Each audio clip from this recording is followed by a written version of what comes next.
sedikit tentang komen Pak Yusuf Yusuf Kala Yusuf ya. Kala. Yusuf Kala. Ya, itu menarik, menarik dalam hal begini ya. Mungkin bisa diambil kesempatan untuk statement dia itu bisa ini ya digunakan untuk kita bahaskan agar bisa dikontraskan dengan ajaran Kristen dengan akidah Islam. Nah, jadi banyak umat saya kira nggak ngerti. Jadi begini, singkatnya begini. Itu kan kalau ilmu atau ajaran Kristus itu tidak ada konsep-konsep mati syahid lah. Ya kan bakar-bakar rumah orang sebagai justifikasi mati syahid. Sehingga yang dikedepankan itu dalam ajaran Kristiani kan kasih sayang, kan love your neighbor as you love yourself. Jadi mengasihi, menghormati tetangga seperti maunya kamu tetangga menghormati kamu, atau memperlakukan manusia lain seperti kamu mau manusia lain memperlakukan dirimu, kan demikian, ajaran demikian. Jadi tidak ada konsep-konsep mati syahid atau menghabiskan nyawa seseorang yang lain sebagai justifikasi ke surga. Nah, berbeda dengan akidah Islam. Akidah Islam memang itu yang sangat utama, dan dianggap mati syahid itu adalah bagian iman yang paling kuat. Sebelum orang Islam itu bisa melangkah kepada hal-hal kekerasan, hal-hal yang bisa merusak marwah dan fitrah manusia lain, dianggap iman itu masih lemah.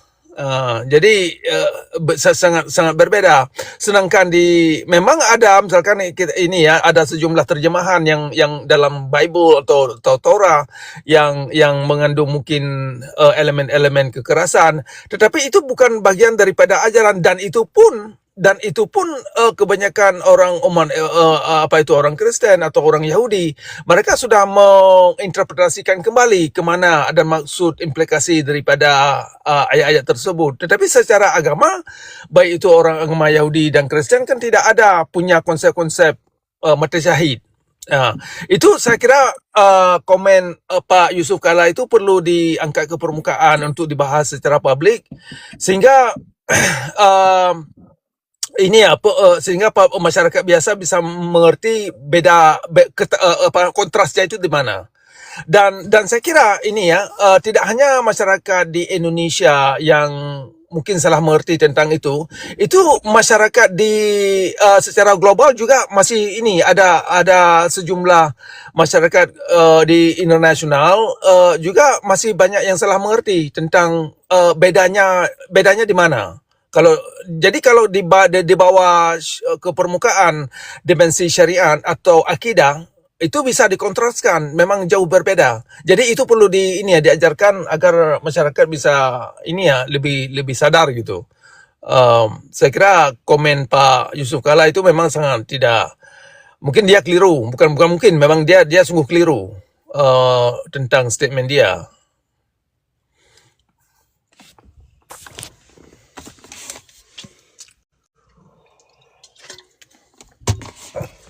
Sangat keliru, Bang. Bukan lagi keliru, sangat keliru. Betul, ini menyambut sedikit tadi Profesor Cakra. Memang kita perlu klarifikasi atau mengangkat ya statement dari Pak JK itu, karena memang takut menjerumus kepada nanti saling salah paham gitu. Jadi memang itu perlu kita angkat, dan bahwa di dalam kekristenan atau di dalam Bible itu hal tersebut itu memang tidak ada sama sekali gitu. Dan itu kayaknya apakah dia salah mendapatkan informasi atau bagaimana dia salah baca atau apa, itu kayaknya hal itu memang sangat perlu biar masyarakat luas itu paham gitu perbedaannya di mana gitu, kira-kira gitu. Betul sekali Profesor Cakra. Oke, silakan Pak Pendi dilanjut ya. Pak izin. Oke, siap. Saya menarik tadi ya, Pak Cakra tadi mengutip tentang perbuatlah apa yang ingin orang lain perbuat untukmu, seperti di Matius 7 ayat 12 kalau nggak salah, dan di Lukas 6 ayat 31 gitu ya. Inilah coba saya bacakan sebentar ya. Dan sebagaimana Saya baca yang di Lukas 6 ya, ayat 31 dan seterusnya ya. Dan sebagaimana kamu kehendaki supaya orang perbuat kepadamu, perbuatlah juga demikian kepada mereka. Dan jikalau kamu ingin mengasihi orang, jikalau kamu mengasihi orang yang mengasihi kamu, apalah jasamu, katanya, ya kan? Apalah jasamu, katanya. Karena orang berdosa pun mengasihi orang-orang yang mengasihi mereka. Penjahat juga baik kepada penjahat, itu maksudnya ya. Nah, sebab jikalau kamu berbuat baik kepada orang yang berbuat baik, artinya kamu cuma hanya membalas kebaikan dan orang-orang baik kepada kamu, apa jasamu? Orang berdosa pun berbuat demikian, gitu. Jikalau kamu meminjamkan sesuatu kepada orang karena kamu berharap akan menerima sesuatu daripadanya, apa jasamu? Orang berdosa pun meminjamkan kepada orang-orang berdosa supaya mereka menerima kembali sama banyaknya. Nah, ini sangat banyak Pak yang kita lihat ya. Dan ini pengajaran ini yang tidak dipunyai oleh agama sebelah itu, Pak. Ya. Ini tidak pernah diajarkan di agama itu. Tidak pernah diajarkan berbuat baik kepada orang yang tidak berbuat baik pun kita lakukan. Makanya Yesus mengatakan mengasihi orang yang jahat kepada kita. Nah, di sini kita dikatakan ya. Tadi kan saya ngutip yang dari Bapak. Kalau kita ingin orang lain berbuat baik sama kita yang harus melakukannya dahulu. Bukan kita berbuat baik kepada orang yang sudah berbuat baik kepada kita. Dia katakan, penjahat pun, orang-orang berdosa pun melakukan itu. Sesama copet, itu sangat baik sama temannya. Tidak mungkin dia mencopet temannya. Bahkan dia berbagi hasil copetannya. Ya. Pasti dia berbuat baik sesama pencopet, kan gitu kan. Nah, tetapi yang Yesus ajarkan bukan itu. Kepada siapapun, walaupun orang itu tidak berbuat baik. Bahkan dikatakan, jika kamu meminjamkan sesuatu kepada orang, karena kamu berharap akan menerima sesuatu daripadanya. Nah, ini kan kita seringkali seperti itu, Pak. Gampang, Pak. Saya coba kasih satu gambaran gini, Pak. Kebanyakan ya, gitu. Ketika kita datang kondangan sama orang yang lumayan cukup punya duit, pasti mungkin kita akan memberikan hadiah yang agak lebih besar, Pak. Daripada orang-orang yang biasa saja. Nah, ini manusiawi sekali. Karena kita berharap pengembaliannya nanti. Ketika kita datang, ketika kita nanti punya hajatan, ya kita akan dikembalikan dengan besar juga. Dan kita sangat berharap, karena dia orang ada duit, ya kita harus menunjukkan kita ada di sana. Dan kita memberikan sesuatu. Nah, ini yang sebenarnya tidak bisa. Gitu. Di dalam pengajaran kekristenan, itu tidak pernah diajarkan seperti itu. Tetapi, kita berbuat itu mengasihi tanpa batas. Tanpa melihat siapapun orangnya. Tanpa melihat apakah dia mampu mengembalikan kebaikan itu kepada kita atau tidak, gitu. Nah, gitu. Jadi makanya saya tertarik kepada yang Pak Cakra bilang tadi itu. Nah, itulah Pak pengajaran itu yang tidak dipunyai sebelah sana, Pak. Tetapi ada balasan tentang kejahatan atau tentang kalau orang lain tidak seiman sama kita bisa berbuat jahat sama mereka. Ini yang sangat jauh sekali, terbalik sekali dengan ajaran yang diajarkan Yesus. Makanya mungkin Bang Pendi melihat itu, mungkin teman-teman yang lain yang dari sebelah dan menerima Yesus, mereka banyak belajar tentang bagaimana ajaran yang Yesus ajarkan. Bukan mata ganti mata, gigi ganti gigi lagi. Tetapi kasihilah sesamamu manusia. Bukan kasihi temanmu seakidah atau seukuah. Gitu, Pak. Oke, lanjut Pak Prof. Gimana? Ya benar. Saya kira makanya pernyataan Pak Yusuf Kala itu ya perlu dimanfaatkan sebanyak mungkin, semarak mungkin sebagai bahan materi untuk mengangkat dimensi ini, untuk dikontraskan ajaran akidah Islam dengan hal yang sangat fundamental dalam agama Kristen. Nah, jadi kalau saya bisa jabarkan lebih jauh lagi, jangankan dalam itu kan dalam Islam memang sangat terbalik ya, sangat benar-benar terbalik. Malah ada ayat terjemahan itu ayat 29 dan ayat 123 dari surah 9, surah At-Taubah. Surah 9 ya. Ya. Nah, itu Coba. kan itu melambangkan akidah Islam. Nah, lebih jauh lagi kalau kita jabarkan lagi ayat 51 dari surah Al-Maidah. Kita wajib curiga, kita wajib curiga dan Ya. berbuat hal tidak baik kepada agama lain. Malah jangan memilih pemimpin yang dari agama lain. Begitu kita dituntut untuk mencurigai. Nah, jadi ayat 51 dari surah Al-Maidah dan ayat 29 dan 123 dari surah 9 itu digabung dan perlu dijadikan bahan itu untuk dikontraskan dengan ajaran Yesus. Jadi benar-benar terbalik. Jadi ini pengontrasan ini penting ya, seperti saya katakan tadi, banyak orang tidak hanya orang Islam yang salah mengerti ya, publik, orang-orang yang memang secara publik yang memang tidak begitu agamis ya, mereka juga salah mengerti atau kurang tajam ya dalam mengkontraskan dua posisi ini. Jadi dengan adanya pernyataan Pak Yusuf Kala ini bisa dimanfaatkan kapan ada Komal nanti, semakin banyak Komal yang mengangkat kasus ini bisa menerangkan secara gamblang sehingga menjadi bahan pendidikan ya, pendidikan kepada publik. Saya kira ya itu bagus.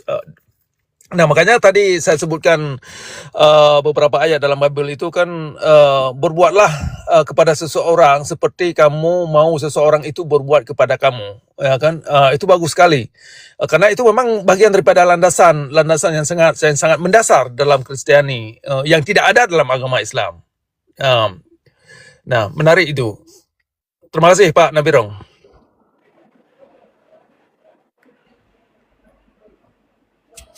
Ya, dan kalau di Matius Pak, di Matius ya, kalau kutipan yang di Matius itu Matius 7 ayat 12 bahkan begini Pak ditegaskan.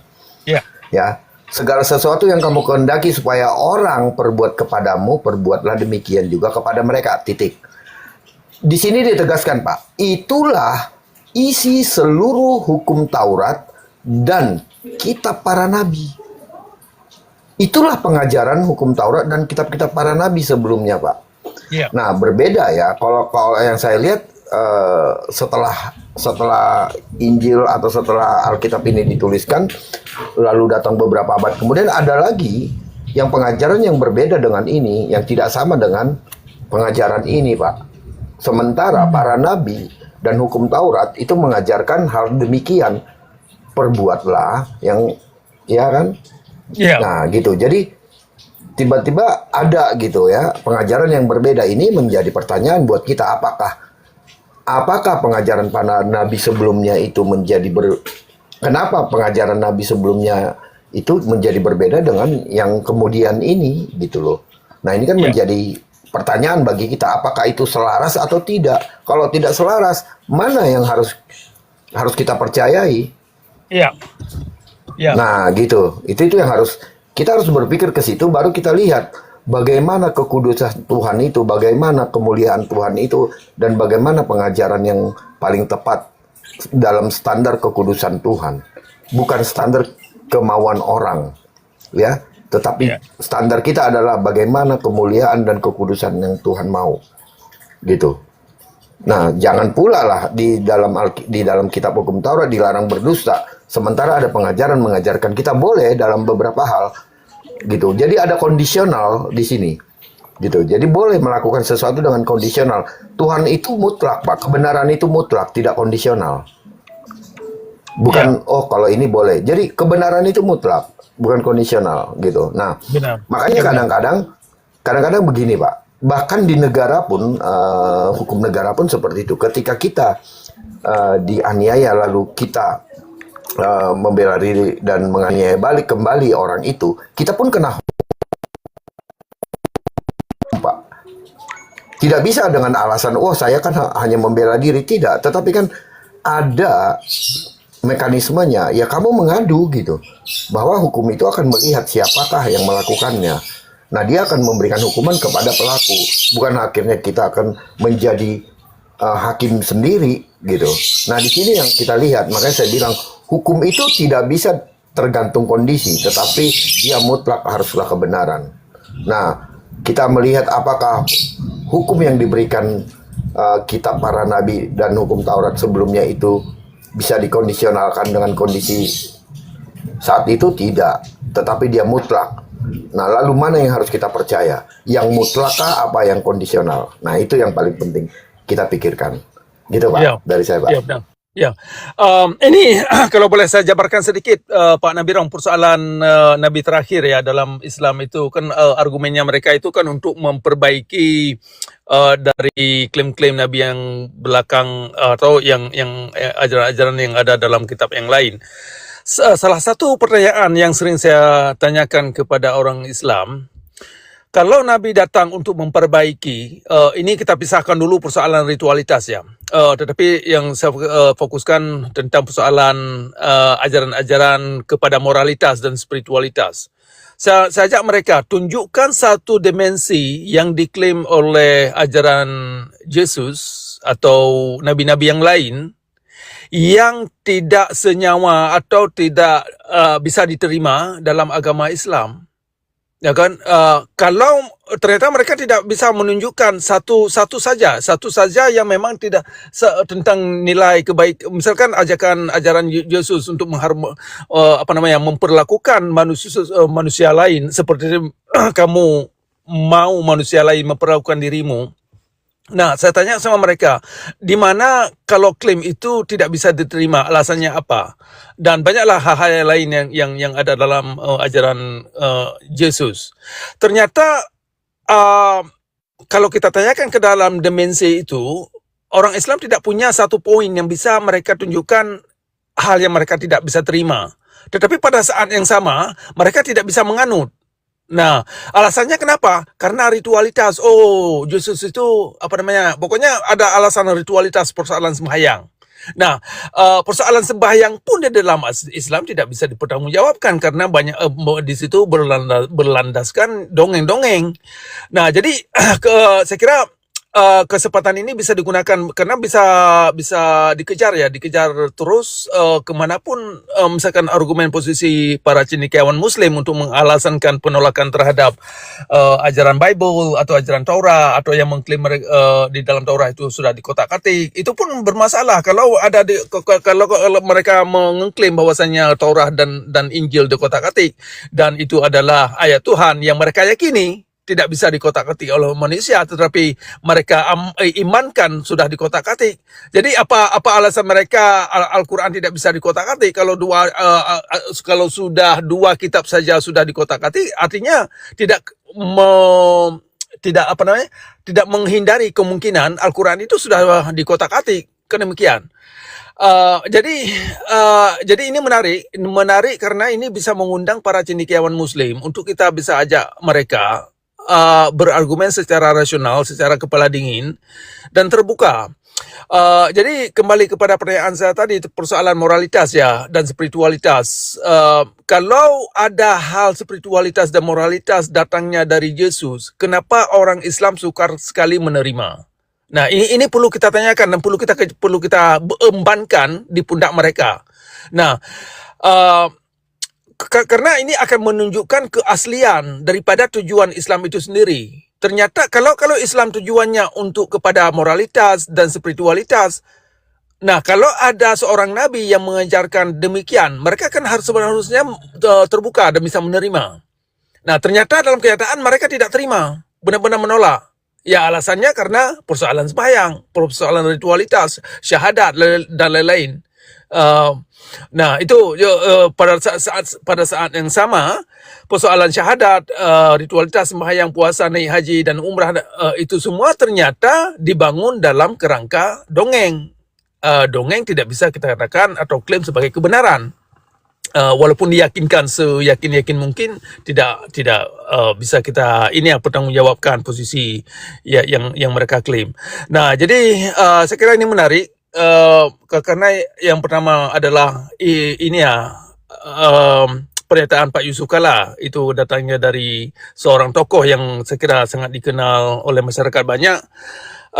Karena ini kan bisa mendidik para cendekiawan Muslim yang lainnya, tokoh-tokoh agama yang sudah memang pada tingkat dia, agar bisa sadar. Jadi tidak hanya mengajarkan masyarakat biasa, tetapi bisa mengajak para cendekiawan Muslim yang lain, kaum ulama, untuk bisa melakukan introspeksi. termasuk ya para misalkan termasuk ya kalangan-kalangan kelompok Pak Quraisy Shihab, yang kan ini bisa menarik perhatian mereka. Mudah-mudahan misalkan Pak Quraisy Shihab nanti bisa ikut terjun dalam diskusi ini. Jadi semakin banyak komal-komal nanti kawan-kawan dalam ini ya Kristiani membuat satu panel bagaimana lah caranya ya mudah-mudahan tergugah para pemikir ya Muslim yang lain untuk bisa berpartisipasi menjawab menjawab kondisi ini, atau membela posisi mereka atau bagaimanalah. Tetapi yang jelas kejadian pernyataan Pak Yusuf Kala ini bisa kita gunakan untuk mempertajamkan kontras, untuk mengkontraskan ajaran Kristiani atau ajaran Yesus dengan akidah Islam atau tauhid yang ada dalam agama Islam. Memang sangat jauh berbeda, malah bertolak belakang. Kalau ajaran Nabi yang datang terakhir ini ternyata tidak menyambut dan mengindahkan nilai-nilai moralitas dan spiritualitas, ya apa fungsi Nabi terakhir, kan begitu. Perlu dipertanyakan juga nanti kan apa maksud dan tujuan Nabi terakhir ini kalau itu tidak bisa diterima. Kalau memang mereka menerima bahwa Nabi-Nabi terakhir adalah datangnya dari Tuhan, pesannya sama, lalu kenapa malah terbalik yang ada dalam Islam?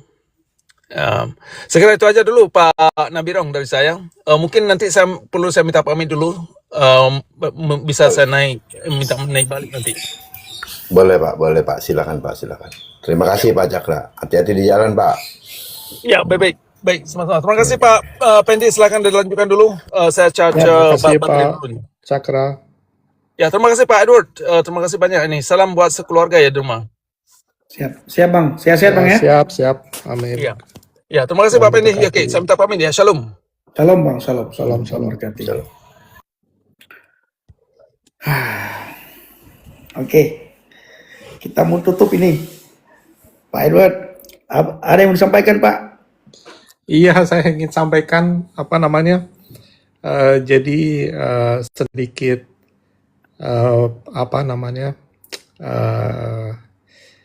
insight gitu ya. Jadi sebetulnya kita harus melihat ke dalam hati kita ya.